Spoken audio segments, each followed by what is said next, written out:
আমাদের প্রথম কি নষ্ট হয়েছে? লা ইলাহা ইল্লাল্লাহ। আপনারা বলবেন হুজুর এটা কেমন কথা হলো? আমাদের দেশে তো লা ইলাহা ইল্লাল্লাহ একেবারে সব সময় আছে।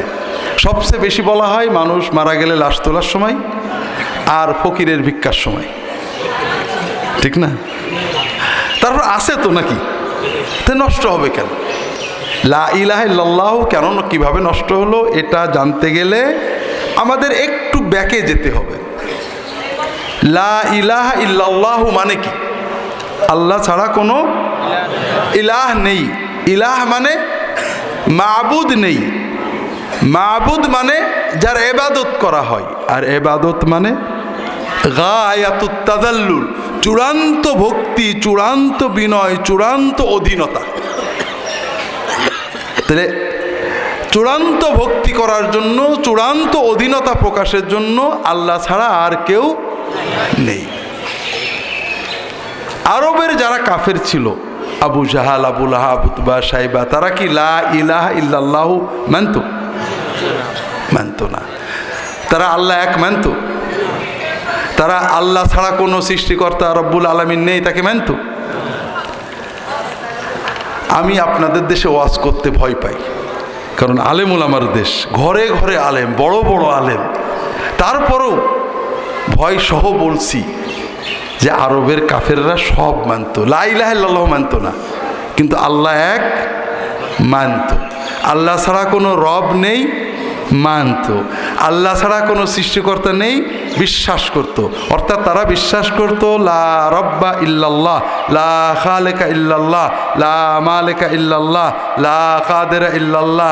আল্লাহ ছাড়া কোনো সৃষ্টিকর্তা নেই, আল্লাহ ছাড়া কোনো সর্বশক্তিমান নেই, আল্লাহ ছাড়া কোনো রব্বুল আলামিন নেই, সবই মানত। এগুলো কোরআনে আছে, উলামায়ে কেরাম জানেন। আল্লাহ কোরআন কারিমে বলছেন, ওয়ালা ইন সাআলতাহুম মান খালাকাস সামাওয়াতি ওয়াল আরদা লা ইয়াকুলুন্নাল্লাহ। হে রাসূল, আপনি যদি আরবের কাফেরদেরকে প্রশ্ন করেন আসমান জমিন কে বানিয়েছেন, কে বানিয়েছেন? আরবের কাফেররা কার কথা বলতো? সায়াকুলুনাল্লাহ। তারা বলতো লা খালিকা ইল্লাল্লাহ। কুল মান রাব্বুস সামাওয়াতি সাব'উ ওয়া রাব্বুল আরশিল আযীম। সাত আসমান এবং আরশ আযীমের রব কে? আল্লাহ। আবু জাহেল কার কথা বলতো?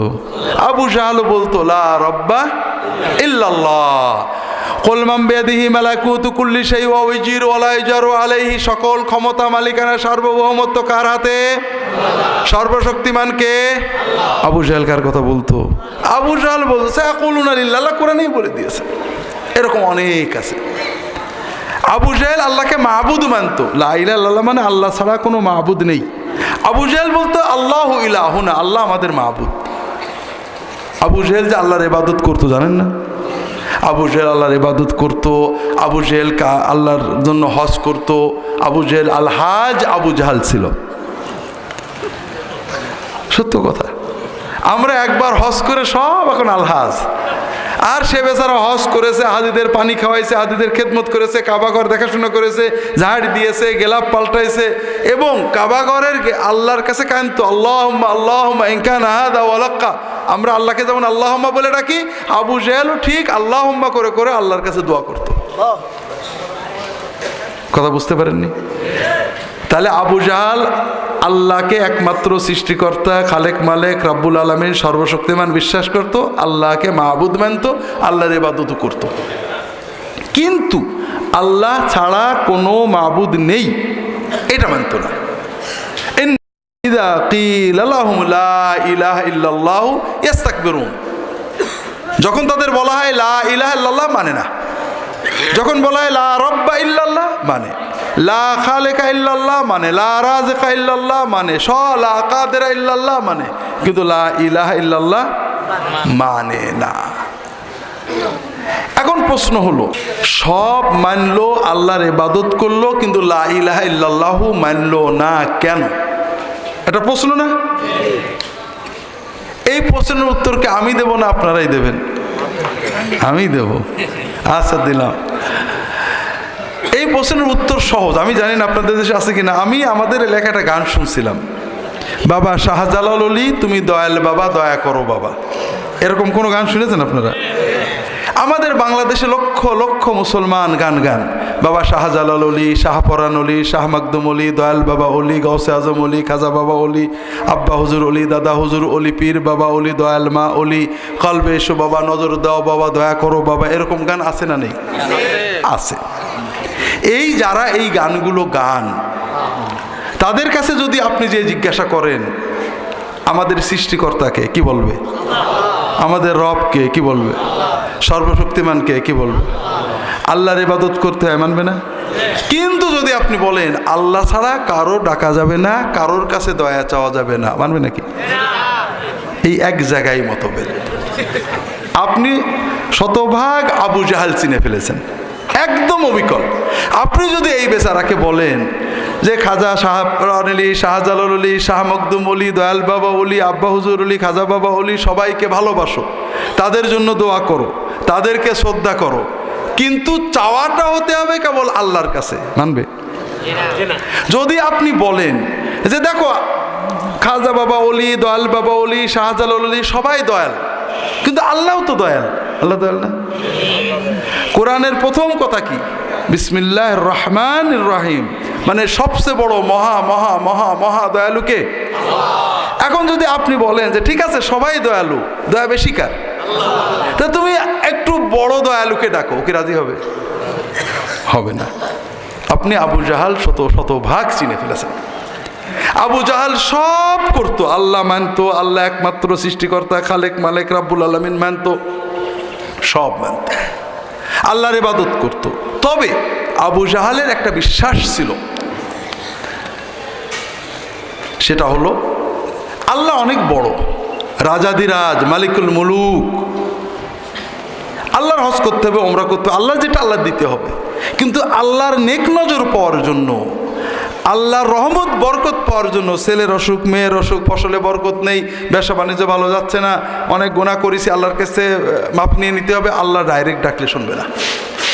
যেমন একজন মহারাজা, মহামন্ত্রী, প্রধানমন্ত্রী, প্রেসিডেন্ট, তুমি তার কাছে ডাইরেক্ট যেতে পারো না, কি করতে হয়? মাধ্যম লাগে অবশ্যই। তার কোনো প্রিয়ভাজন ব্যক্তিকে তার মাধ্যমে যেতে হয়, ঠিক না ভাই? তো ওরকম আল্লাহর কাছেও ওরকম মাধ্যম নিয়ে যেতে হবে। তোমার মতো গুনাহগারের কথা আল্লাহ শুনবে না। এই মাধ্যম কারা? আবু জাহেল কাদেরকে মাধ্যম মানত? জিব্রাইল, মিকাইল, আজরাইল, ইসরাফিল, নাম শুনেননি? ইব্রাহিম, ইসমাইল, মুসা, ঈসা, নাম শুনেননি? ইয়াগুস, ইয়াউক, সোয়া, নাস, নাম শুনেননি? আল্লাহর ওলি ছিলেন, খুব বড় বড় ওলি ছিলেন, কোরআনে নাম আছে, হাদিসে নাম আছে। লাত, মানাত, উজ্জা, হবল, এই ধরনের যাদেরকে তারা জানতো যে আল্লাহর মাহবুব বান্দা, তাদেরকে মাধ্যম ধরত, ধরে তাদের মাজারে যেত, কবরে যেত, তাদের মূর্তি বানিয়ে নিত। মূর্তিটা তো মেন না, কিছুই নেই, একটা গাছের সামনে তাদের ধ্যান করত, তাদের ডাকতো বাবা ইব্রাহিম, মা ইয়াগুস, মা জিবরিল, বাবা ইয়াগুস, বিভিন্নভাবে ডাকাডাকি করতো, সেজদা করতো, গরু ছেড়ে দিত, মুরগি ছেড়ে দিত, উট জবাই করে দিত, তাদের ডাকতো। তারা বিশ্বাস করত যে এই আল্লাহর প্রিয় বান্দাদের যখন আমরা ডাকবো, রুহানিভাবে তারা ডাক শুনবেন এবং আমাদের যা বলবো তারা তাদের ভান্ডার থেকে দেবেন অথবা আল্লাহর কাছ থেকে চেয়ে এনে দেবেন। এই জন্য তারা আল্লাহর ইবাদতের পাশাপাশি আল্লাহর এ সকল প্রিয় বান্দাদের কিছু বন্দনা করত। মুহাম্মদ রাসূলুল্লাহ সাল্লাল্লাহু আলাইহি ওয়াসাল্লাম এসে কি বললেন? কোনো কিচ্ছু বলেননি। রাসূলুল্লাহ সাল্লাল্লাহু আলাইহি ওয়াসাল্লাম তো নামাজের দাওয়াত দেননি, রোজার দাওয়াত দেননি, পর্দার কথা বলেননি, মদ খেতে নিষেধ বলেছেন নাকি? মক্কায় এগুলো বলেছেন? তিনি বললেন যে সব ঠিক আছে, তুমি ইয়াগুস, ইয়াউক, সোয়া, নাস, ইব্রাহিম, ইসমাইল এদেরকে মহব্বত করো, এদের জন্য দোয়া করো, কিন্তু চাওয়া পাওয়া হবে কার কাছে? ইয়াকা না'বুদু। বাস, আবু জাহেল গেল রেগে। এত বড় বেয়াদব, এতকাল আমরা আল্লাহর মাহবুব বান্দাদের মাধ্যমে সব কিছু পেয়েছি, আর এ মাহবুব বান্দাদের সাথে বেয়াদবি করতে বলে, তাদের নাকি ভক্তি করা যাবে না বলে, এর ধর আর মার। কথাটা কি বুঝতে পেরেছেন? সামান্য ছোট্ট একটু সমস্যা ছিল। এখন প্রশ্ন হলো, আবু জাহাল যে যুক্তিতে মুহাম্মদ রাসূলুল্লাহ সাল্লাল্লাহু আলাইহি ওয়াসাল্লাম, এই জন্য থামলাম, কৃপণতা করেন না। আবু জাহাল যে যুক্তিতে রাসূলুল্লাহ সাল্লাল্লাহু আলাইহি ওয়াসাল্লামের দাওয়াত মানলো না, ওই যুক্তি কি বাংলাদেশে পাওয়া যায় কিনা? অল্প না বেশি? তাহলে লা ইলাহা ইল্লাল্লাহ ঠিক থাকলো কি করে? কেন নেই? আমাদের সমস্যা কি একটু বোঝার চেষ্টা করি। কারণ এটা যদিও আমাদের মূল বিষয় না, কিন্তু আমার ধারণা ছিল এখানে আলেমুলামারা অনেকেই জানবেন, অনেকেই জানেন আলহামদুলিল্লাহ, যেহেতু অনেকেই বিষয়টা স্বচ্ছ না। এটা যদি ঠিক না হয় তাহলে বাকিগুলো ঠিক করে লাভ আছে নাকি?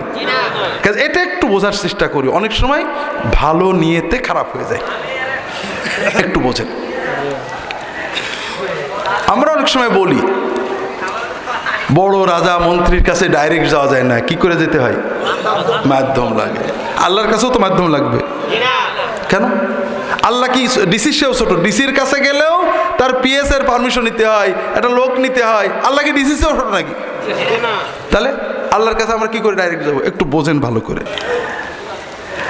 মানুষের কাছে, সে মন্ত্রী হোক, মহারাজা হোক, ডিসি হোক, জজ হোক, আমরা যখন যাই কোনো লোক নিয়ে যেতে হয় দুটো কারণে। কয়টা কারণে? এক নম্বর, তিনি আমাকে চেনেন না, ঠিক না? আপনার এলাকার মন্ত্রী যদি আপনাকে খুব ভালো করে চেনেন তাহলে লোক নিয়ে যাওয়া লাগে নাকি? বরং আপনাকে অন্য লোকে নিয়ে যাবে, ঠিক না? হ্যাঁ, তাহলে আমাদের লোক নিতে হয়, কারণ যার কাছে যাচ্ছে তিনি আমাকে চেনেন না, তিনি আমার ব্যাপারে জাহেল, জানে না। এই জন্য আমার ব্যাপারে তার সন্দেহ থাকবে, আমি সত্যি বলছি না মিথ্যা বলছি, আমি কোন দলের লোক, ভালো না মন্দ। একজন লোক যদি ইন্ট্রোডিউস করে দেয়, তিনি যদি অন্তরে মোটামুটি বুঝতে পারেন যে লোকটা ভালো, তখন তিনি আমার সাথে ভালো ট্রিটমেন্ট করবেন, ঠিক না? আল্লাহ তো এরকম। আল্লাহ তো আমাদের ব্যাপারে জানেন না, জানেন? তবে আল্লাহ তাআলার কোটি কোটি কোটি কোটি কোটি বান্দা, আল্লাহ নাউজুবিল্লাহ আস্তাগফিরুল্লাহ, হয়তো ঝাপসা জানেন। যদি কোনো হুজুর রিকমেন্ড করে দেন তাহলে আল্লাহ একটু ক্লিয়ার ভালো তাড়াতাড়ি বুঝতে পারবেন নাকি? যদি কোনো বান্দা মনে করে যে আল্লাহ বোধহয় প্রধানমন্ত্রী মন্ত্রীর মতো আমাকে অত ভালো চেনবে না, কেউ বলে দিলে চেনবে, তাহলে কি মানটা থাকলো? দুই নম্বর, আমাদের মানুষ নিয়ে যেতে হয় দ্বিতীয় একটা কারণ। অনেক সময় চিনলেও পার্সিয়ালিটি করে, ঠিক না? চিনলেও পার্সিয়ালিটি করে অথবা গুরুত্ব দেয় না। এলাকার কমিশনার সবাইকে চেনে, কিন্তু বিচার অনেক সময় পার্সিয়ালিটি করে, জুলুম করে, করে না? করে না? আল্লাহ তো এরকম। আল্লাহ চেনার পরও, জানার পরও, আমার হাজত বিপদ বোঝার পরেও তো আমার হয়তো দেবেন না, পার্সিয়ালিটি করবেন। কোনো বান্দা যদি এরকম চিন্তা করে যে আমার মালিক, আমার রব, আমার জেনে, আমার বুঝছে, অন্তর দিয়ে চাচ্ছি, আল্লাহ দেখছে, তারপরও হয়তো আমার দেবে না, এরকম চিন্তা করলে কি তার ঈমান থাকলো? না।